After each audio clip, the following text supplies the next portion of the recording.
इस सावन की बरसात में जब मैं रात को बाजार जा रही थी, तभी मुझे एक युवा सर झुकाए बरसात में भीगता हुआ दिख रहा था। उसके कपड़े थोड़े मैले और पुराने थे उसके साथ उसके दोस्त, शायद वे उसे कुछ कहना चाह रहे थे, लेकिन वह न सुन पा रहा था, न कुछ कह पा रहा था। उस बारिश के बूंदों से भरा चश्मा और उस चश्मे में से वो नम आंखें देखी जा सकती थी। कुछ पल मैं वहाँ रुकी और सोच रही थी, क्या उसका रिजल्ट आया है? क्या वो पैसे हार आया है या दे दिया है किसी ने धोखा? कहीं वो भी बार बार असफलताओं से घिर रहा है या है किसी अपने के स्वास्थ्य से परेशान। तभी मुझे हॉर्न सुनाई देता है और मैं अचानक वापस अपने होश में आ जाती हूँ और पुनः अपने घर लौट आती हूँ। मैं उससे बात तो नहीं कर पाई, लेकिन उसकी जो छवि है वो अब भी मेरे मन को घर कर गई है, क्योंकि मैं किसी की परिस्थिति में बदलाव तो नहीं ला सकती, लेकिन उसे इतनी हिम्मत जरूर दिला सकती हूँ कि वो अपनी परिस्थिति से लड़ सके, जिसमें स्वयं भगवान श्री कृष्ण उसका साथ देंगे। जी हाँ, भगवान कृष्ण स्वयं।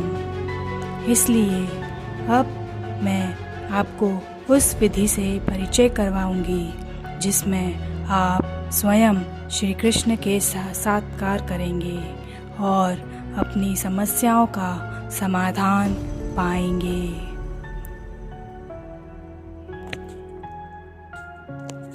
यह एक ऐसी विधि है जिसमें हम सभी स्वयं भगवान श्री कृष्ण के दर्शन पाएंगे।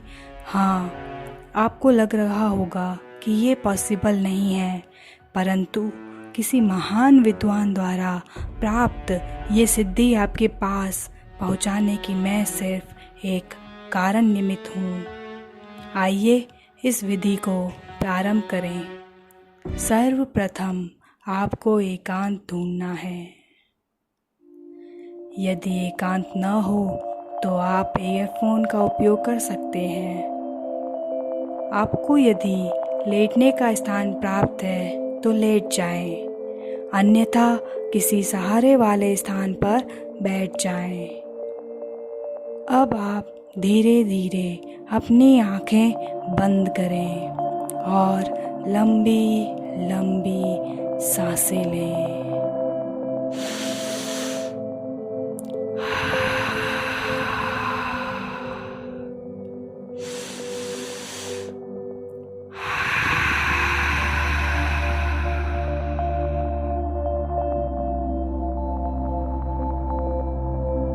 इस प्रकार जब अब आप सांसें ले चुके हैं, अब आप अपने शरीर को बिल्कुल ढीला छोड़ दें और इतना हल्का कि जैसे पंख को फूंक मारकर उड़ा दिया जाता है, वैसे ही आपको यदि फूंक मार के उड़ा दें तो आप धड़ाम से गिर जाओ।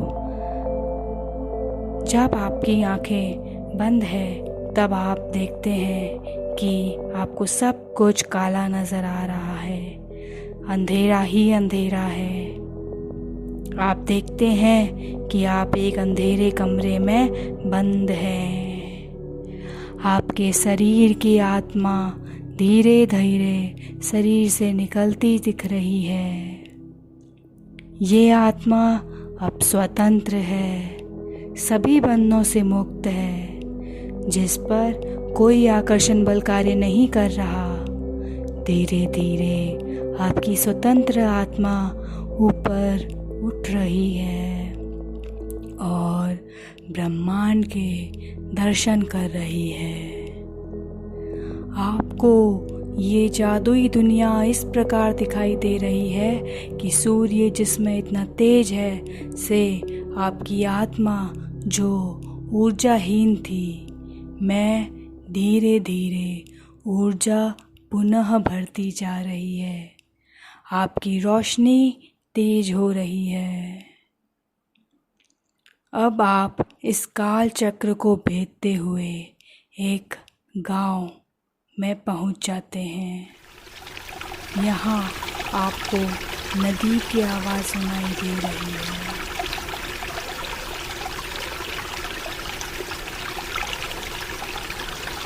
तभी आपका ध्यान चिड़ियाओं की आवाज़ों पर जाना शुरू कर देता है। आपको मिट्टी की सांझी सांझी खुशबू आ रही है। वो आपके नासा में प्रवेश कर रही है। आस पास की हरियाली आपकी आँखों को ठंडक दे रही है।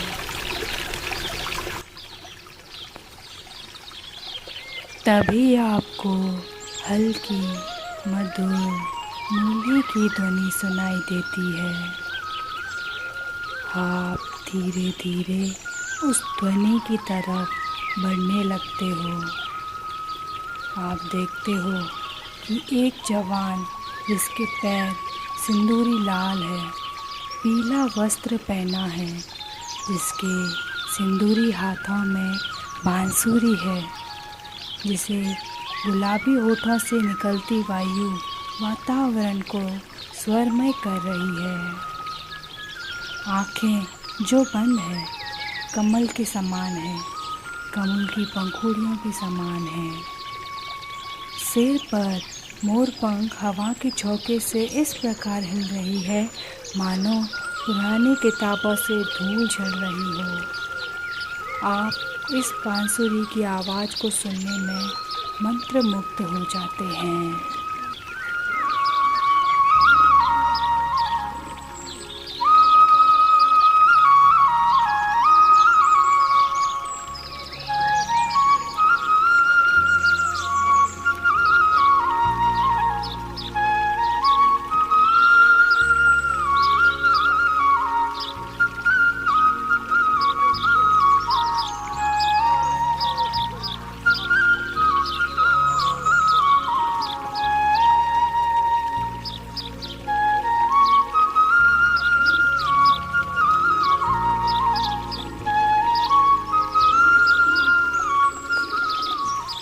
तभी बांसुरी की आवाज़ आनी बंद हो जाती है और जब आप सामने देखते हैं तो श्री कृष्ण आपके समक्ष खड़े होते हैं। उनके अधरों पर मुस्कान होती है और वे आपके पास आकर आपकी व्यथा सुनाने को कहते हैं। अब आप अपने सारे दुख उनको बता दीजिए।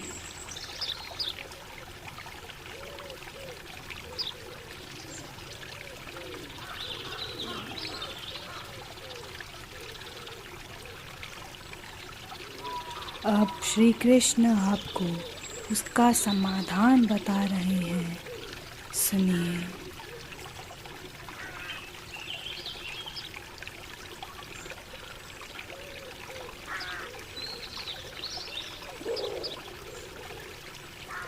समाधान प्राप्त कर आप पुनः काल चक्र को भेदने के बाद अपने अंधेरे कमरे में वापस आ जाते हैं तथा पुनः अपने शरीर में प्रवेश करते हैं। अब आप पुनः अपनी चेतना प्राप्त कर रहे हैं। दोनों हाथों का रगड़कर हाथ गरम कर उसे बंद आँखों पर रखें। तत्पश्चात धीरे धीरे अपनी आँखें खोलें। आप बहुत ही सुखद पल को महसूस कर रहे हैं। आपके जीवन को नई आशाएं नज़र आ रही है। तो कहिए मेरे साथ, जय श्री कृष्ण।